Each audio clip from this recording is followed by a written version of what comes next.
आदाब, मैं हूं आपके साथ अबू हुरैरा। आज लाउड स्पीकर पर अजान पर सवाल। जी हां, बेंगलुरु में मसाजिद फेडरेशन ने अपील की है कि नमाज फज्र की अजान की आवाज कम रखी जाए ताकि अजान की आवाज से दूसरों को तकलीफ ना हो। लेकिन सवाल यह भी उठता है कि सिर्फ अजान की आवाज से ही तकलीफ क्यों?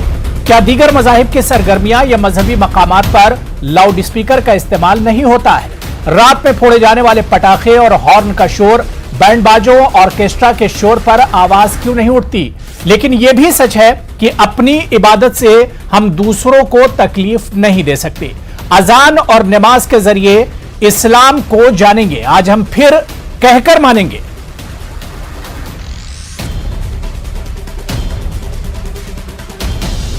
पिछले दिनों बेंगलुरु में चंद दिनों कबल पेश आए वाकयात के बाद मस्जिदों में लाउड स्पीकर के इस्तेमाल पर एहतियात बरतने की अपील की जा रही है।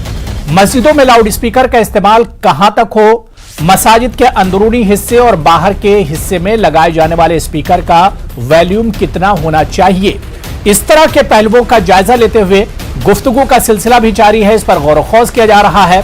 लेकिन उलमा का मानना है कि हालात हाजरा को देखते हुए मसाजिद कमेटियों का मोहतात रहना जरूरी है। इसलिए नमाज फज्र की अजान के वक्त लाउड स्पीकर का वॉल्यूम कम रखा जाए। तो इसी इश्यू पर